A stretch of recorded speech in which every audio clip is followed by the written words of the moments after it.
Hello and welcome back to the Games Kingdom. My name's Carl King and today we'll be looking at an unboxing of the game Rurik Dawn of Kiev by Peacekeeper Games, and it is designed by Stanislav Kordonsky. So we'll open the box. This is the Kickstarter version. I've had this a few months now and not managed to get it to the table other than in solo mode, simply because of the lockdown situation. So first off, what we see is an excellent idea, which I think a lot more companies should do, even though some are putting them on the side of the box, is a sheet to store the game and pack it away, especially when you give people lovely trays and component holders such as these ones here in this Kickstarter version.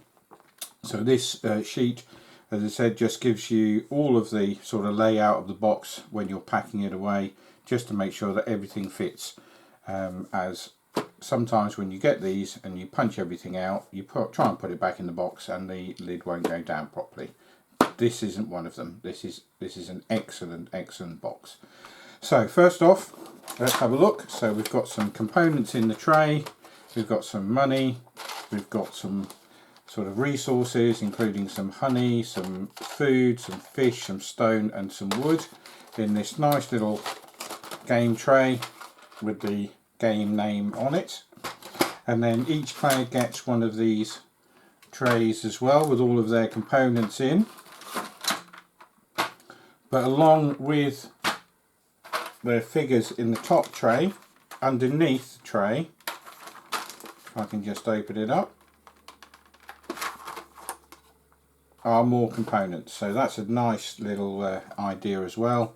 And these are the components that will also go out on the board, these little building sort of meeples here. And these numbered meeples are your advisors, and they are used on one of the specific game boards, which I will show you in a second. We've got a rule book and we've got a game board, which we'll come back to.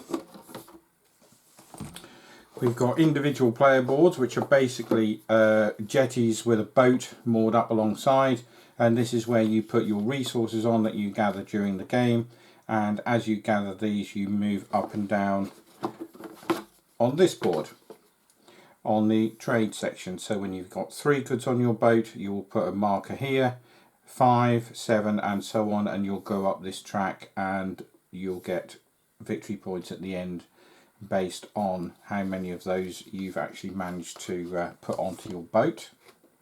So we'll come back to that one. This is a piece of ingenious board game design that I've not seen in any other game before, and I must admit I have sort of borrowed this idea for a game that I've designed.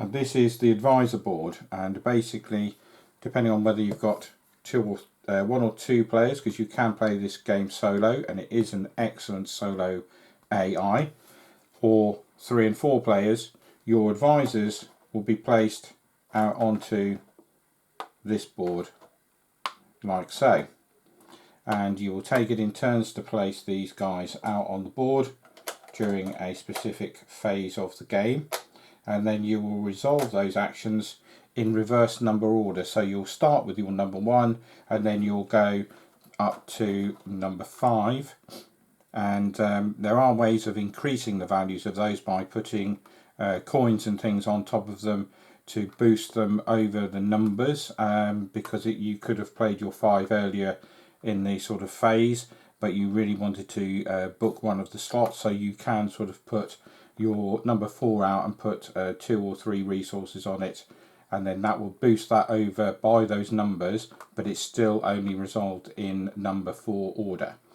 Any resources that you place on these during that phase are put into the supply when you take that action, so you obviously lose those resources at that point.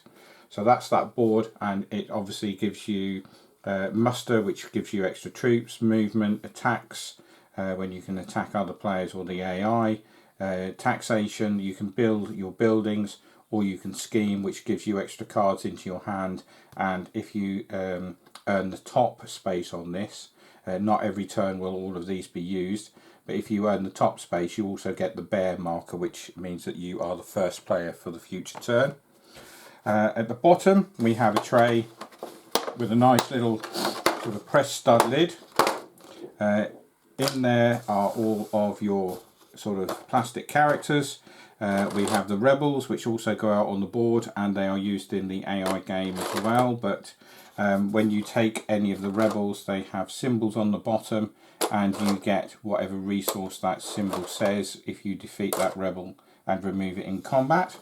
We've got a few more cardboard things here which are used in certain games, not all of them, because you've got some of the plastic ones. And then we come on to some of the cards in the game.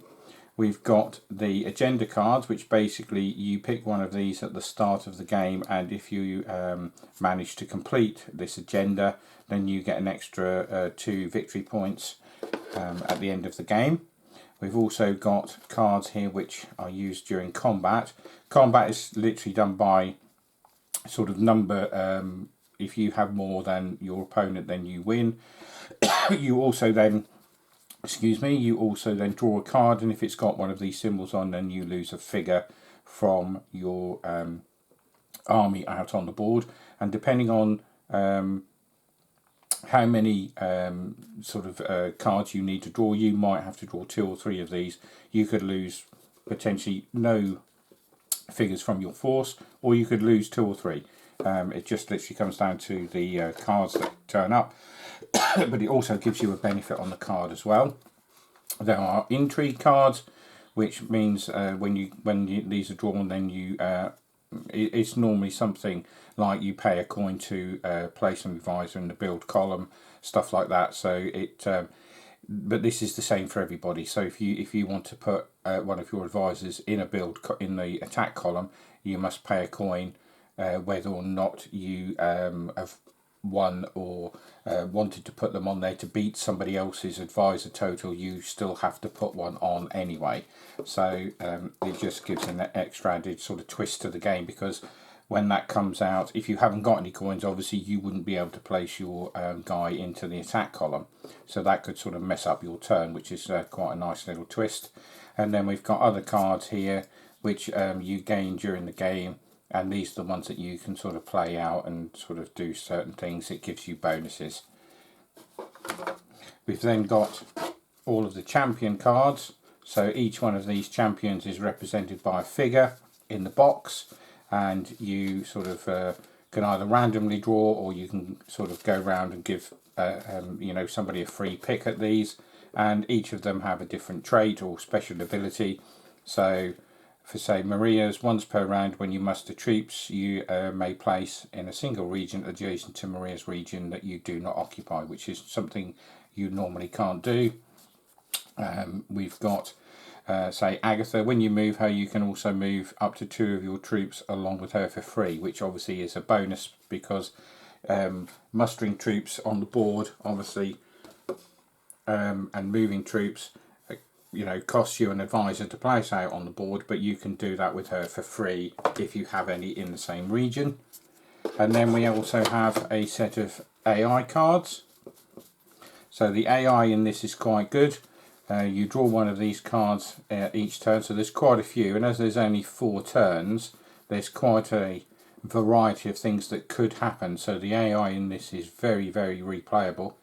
And it's a lot better than some games that I've played over lockdown as solo, where all it says is if you get above a certain amount of points, you are a certain skill level, or report to teacher, you didn't do as well this time. So I think those are quite boring and a bit lazy if you put that into your games, where all you've got is give somebody a points total and they've got to reach it. I much sort of appreciate a lot more if you're spending money on a game, that the game designer has put some thought into the AI mode, simply because if you're going to spend your hard-earned cash and you want to be able to play it solo, you need something to play against, and you want the AI to feel like you're playing against a proper person. It gives you a better game.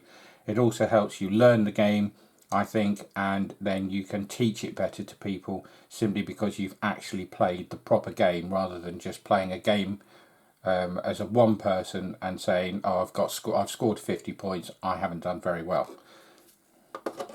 So that's very, very good in my opinion.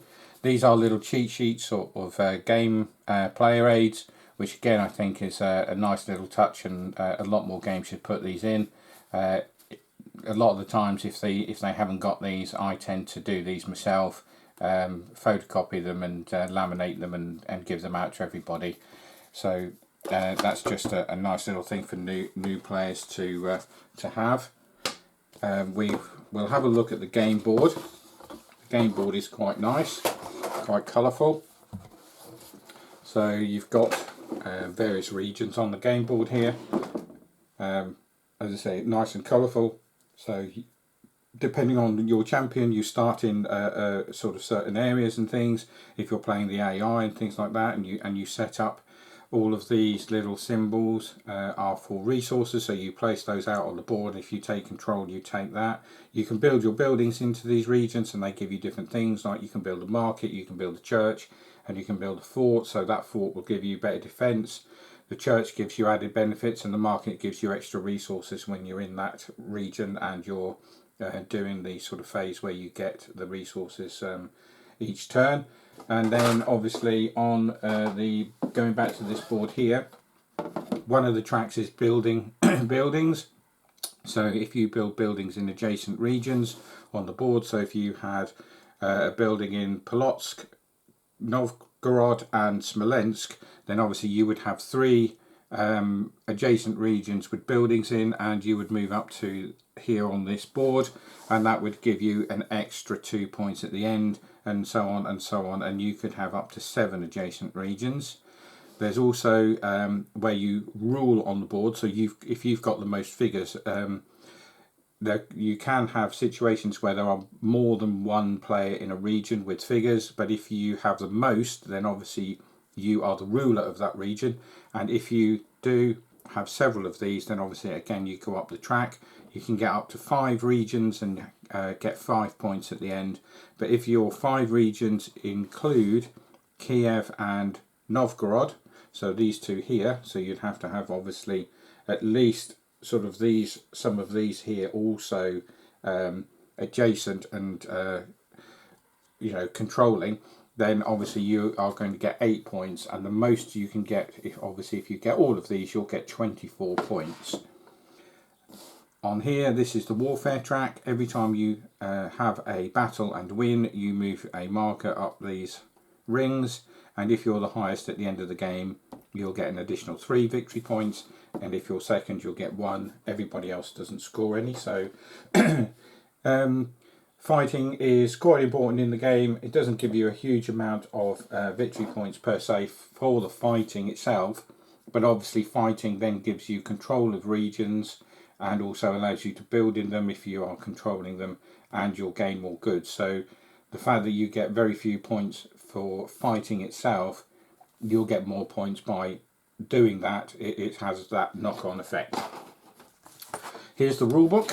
So it's a very nice, quite a large rule book, but in size that is, but only 12 pages long. So it lists everything.